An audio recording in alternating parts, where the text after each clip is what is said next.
Imagine walking down a street and seeing a woman step out of her house. There's no music, no party, but she starts to dance. She spins, she jumps, she twists her body. At first you think she's drunk or just really happy. But then you look closer at her face. She isn't smiling. She's grimacing in pain. Sweat is pouring down her forehead. She looks terrified. She wants to stop, but her legs won't obey her. She dances for an hour, then 5 hours, then a whole day. Her feet start to bleed.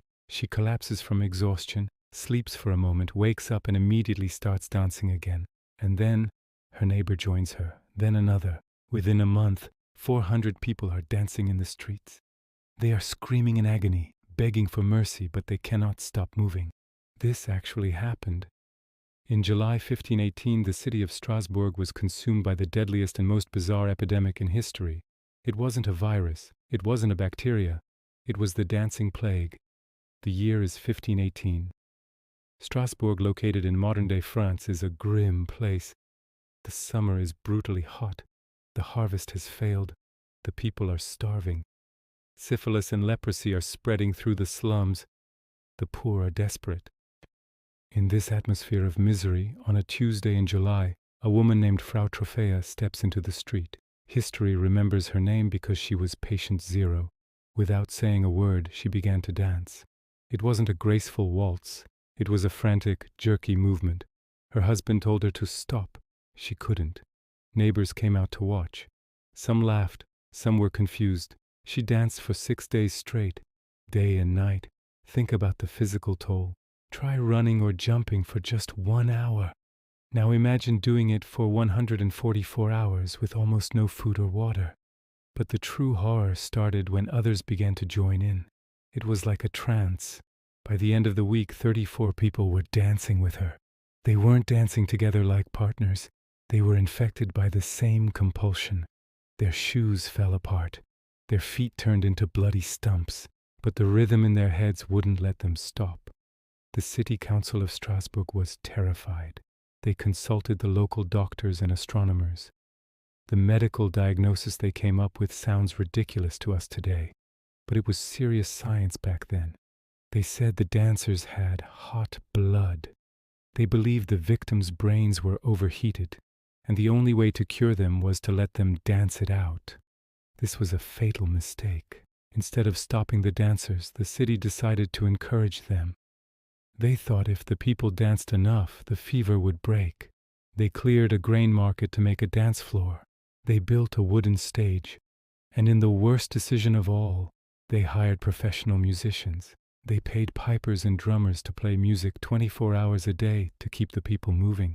Imagine the scene.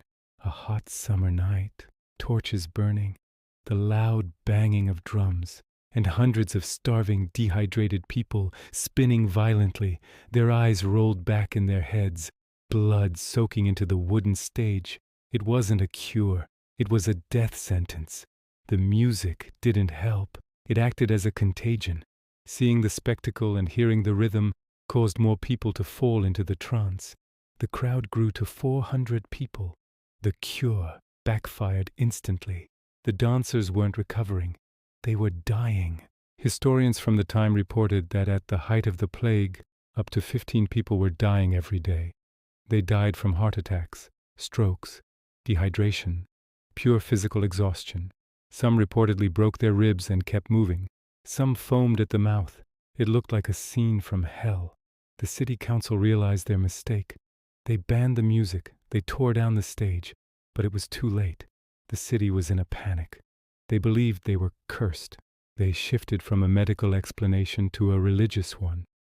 They believed this was the wrath of Saint Vitus. Saint Vitus was a Catholic martyr who, according to legend, could send a plague of compulsive dancing upon sinners. The city ordered the worst cases to be loaded into wagons. They were taken up a mountain to a shrine dedicated to Saint Vitus. There, priests performed exorcisms.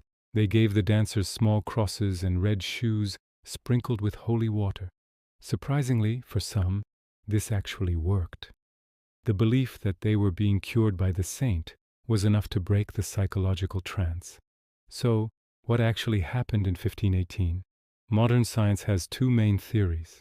The first theory is ergotism. The people of Strasbourg ate mostly rye bread. In damp, hot summers, rye can be infected by a mold called ergot. Ergot is a toxic fungus. It contains lysergic acid, the raw material used to make LSD. If you eat bread infected with ergot, you can suffer from hallucinations, seizures, and severe muscle spasms. It can make you feel like your body is on fire. It is possible that the dancing was actually mass convulsions caused by drug poisoning. However, there is a flaw in this theory. Ergotism usually restricts blood flow to the legs. It makes it hard to walk, let alone dance for days. It kills you, but it doesn't usually make you run a marathon.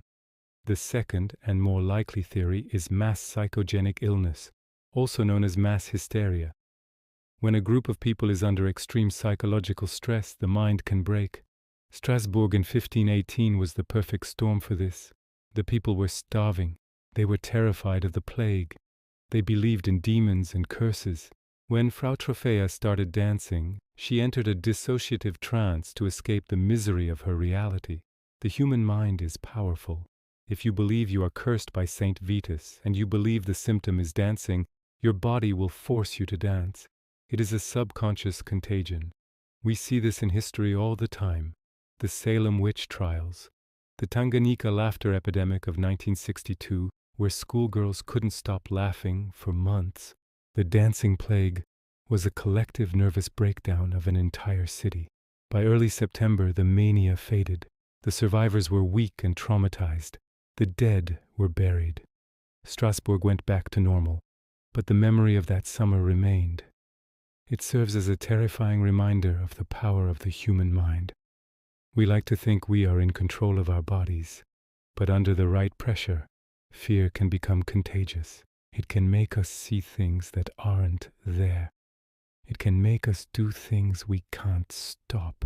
Frau Troffea stepped into the street and started a dance that killed hundreds. Was it moldy bread? Was it a saint's curse? Or was it the sheer horror of living in a world that had lost all hope? What do you think caused the dancing plague? Could something like this happen today with social media spreading hysteria? Let me know in the comments below. Thanks for watching the Second Chance Sanctuary. If you want to see more stories about the dark side of history, hit that like button and subscribe.